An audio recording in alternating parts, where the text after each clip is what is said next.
Rabies जानवरों के काटने से होने वाली एक बहुत ही खतरनाक बीमारी है और 96% टाइम्स ये बीमारी कुत्ते के काटने से होती है। क्या आप बता सकते हैं रेबीज के अंदर इंसान को किस चीज से सबसे ज्यादा डर लगता है? पानी से, साउंड से, लाइट से या फिर इन सभी चीजों से? आज इस वीडियो के थ्रू हम यही जानेंगे कि ये बीमारी होती क्या है, इससे कैसे बचा जा सकता है, इसके लक्षण क्या क्या होते हैं, इसका कोई इलाज है कि नहीं है, और अगर हमारे सामने कभी किसी इंसान को कोई कुत्ता काट ले तो हमें उस टाइम पे क्या करना चाहिए। Hello everyone, my self Shivani. So let's get started. जब कोई ऐसा कुत्ता जिसे रेबीज की बीमारी हो, या तो वो अगर हमें काट जाए या फिर अगर चाटे, तो उसके माउथ के सलाइवा से रेबीज का जो वायरस होता है वो हमारी बॉडी के अंदर एंटर कर जाता है। जब ये वायरस हमारी बॉडी के अंदर एंटर करता है तो ये most horrible non communicable disease करता है जिसका नाम रेबीज होता है। ये बीमारी खतरनाक क्यों है? क्योंकि रेबीज वायरस की वजह से एक इंसान की डेथ तक हो सकती है। हमारी कंट्री में हर साल लगभग 21,000 लोगों की डेथ का रीजन रेबीज होता है, जिसमें 96% कारण कुत्ते का काटना होता है, और हर साल लगभग 23 लाख पीपल को इसके लिए वैक्सीनेशन लगाया जाता है। ये जो रेबीज का वायरस होता है ये जानवर के माउथ में उसकी सलाइवा पे प्रेजेंट होता है।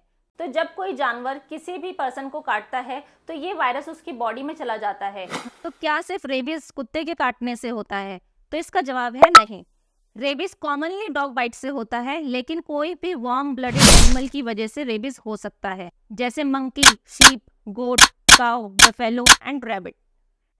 Now we will talk about incubation period. जब कोई भी रेबीज वाला जानवर आपको काटता है तो उसके काटने की वजह से जो वायरस होता है वो आपकी बॉडी के अंदर एंटर कर जाता है। वहीं से वो अपना रेप्लिकेशन, मल्टीप्लिकेशन स्टार्ट कर देता है और फिर हमारी नर्व्स में चला जाता है। ये वायरस पहले हमारे नर्व्स में जाता है एंड जाते ही वहां से ट्रेवल करके हमारे ब्रेन तक पहुंच जाता है। इस वायरस को नसों से ट्रेवल करके ब्रेन तक पहुंचने में कई बार 15 दिन से 6 साल तक का समय लग सकता है।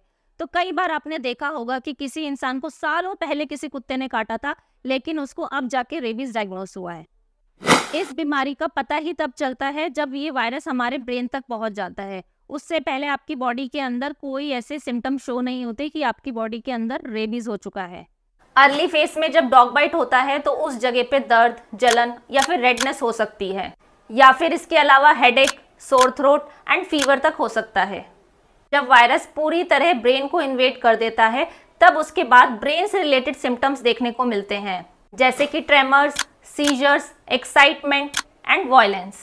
कई केसेस के अंदर इंटेंस फियर एंड डिफरेंट जगह पे मसल स्पाज्म भी देखने को मिलता है। मसल स्पाज्म के अंदर पेशेंट को सांस लेने की मसल्स में, खाने की मसल्स में, चेस्ट के अंदर स्ट्रॉन्ग कॉन्ट्रैक्शंस फील होने लगते हैं, बहुत ज़्यादा पेन होता है।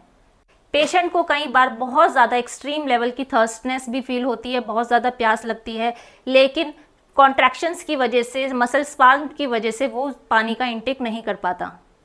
20% केसेस में पैरालिटिक रेबीज के सिम्टम्स भी देखने को मिलते हैं, जिसके अंदर बॉडी के अंदर पैरालिसिस हो जाता है और एट दी एंड पेशेंट की डेथ हो जाती है। सबसे पहला प्रिवेंशन तो ये है कि अगर आपके घर के अंदर कोई पेट डॉग है तो आप उसका वैक्सीनेशन ज़रूर करवाएं। एंड अगर अनफॉर्चुनेटली डॉग बाइट हो जाए तो उस केसेस में हमें क्या करना चाहिए, चलिए देखते हैं। अब सबसे इंपॉर्टेंट बात, जब भी किसी डॉग ने आपको बाइट किया हो तो उस टाइम इमीडिएटली आपको सोप एंड रनिंग वाटर के अंडर 15 मिनट के लिए उस साइट को कंटिन्यूसली वॉश करना है। रेबीज का जो वायरस होता है अगर वो उसी साइट पे प्रेजेंट है तो सोप की वजह से वो वायरस वहीं पे किल हो जाता है। इसके अलावा आप एंटीसेप्टिक लोशन या बिटाडिन का भी यूज़ कर सकते हैं, लेकिन सबसे पहले आपको सोप एंड वाटर से उस साइट को अच्छे से क्लीन करना है। नेक्स्ट स्टेप है हॉस्पिटल विजिट करना, क्योंकि हॉस्पिटल में ही आपको रेबीज के अगेंस्ट वैक्सीनेशन लग सकता है। पहला सिनेरियो जिसमें डॉग ने आपको बाइट नहीं किया, सिर्फ आपको चाटा है, तो उस केस के अंदर अगर आपकी स्किन बिल्कुल इंटैक्ट है और स्किन के अंदर कोई ब्रेकेज नहीं है तो आप सिर्फ सोप एंड वाटर से उस साइड को अच्छे से क्लीन कीजिए, क्योंकि वायरस अगर होगा भी तो वहीं पे मर जाएगा और फिर आपको वैक्सीनेशन की भी जरूरत नहीं है। सेकेंड सिनेरियो, अगर आपको डॉग ने थोड़ा स्क्रैच कर दिया है, स्किन के ऊपर थोड़ा सा कट आ गया है, तो उस केस के अंदर आपको रेबीज वैक्सीनेशन लगवाना जरूरी है। इस केस में एंटी रेबीज के आपको 5 इंजेक्शंस लगते हैं with in 1 month of duration. ये इंजेक्शन इंट्रामस्कुलर दिए जाते हैं, यानी कि मसल्स के अंदर। और थर्ड सिनेरियो जिसके अंदर स्किन का ऊपर का सरफेस बिल्कुल हट चुका है और आपको बहुत ज़्यादा ब्लीडिंग हो रही है, तो उस केस के अंदर आपको रेबीज की वैक्सीन तो लगवानी ही है, साथ में आपको इम्यूनोग्लोबिन का भी इंजेक्शन लगता है।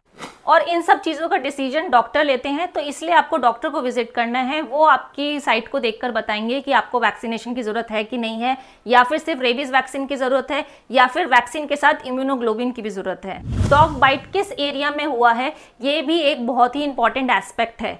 अगर जो ये डॉग बाइट है या तो फेस पे हुआ है, या फिर नेक पे हुआ है, या फिर शोल्डर पे हुआ है, तो ऐसे केसेस के अंदर आपको इमीडिएट मैनेजमेंट की ज़रूरत है, क्योंकि ये जो वायरस है वो जल्दी ब्रेन तक पहुंच सकता है। और एक और बात, अगर काटने वाले जानवर को रेबीज होता है तो बाइट के विदिन 10 डेज के बाद उस जानवर की डेथ हो जाती है। लेकिन अगर वो जानवर 10 दिन से ज़्यादा ऊपर जिंदा रहता है तो इसका मतलब कि उस जानवर के अंदर रेबीज नहीं था।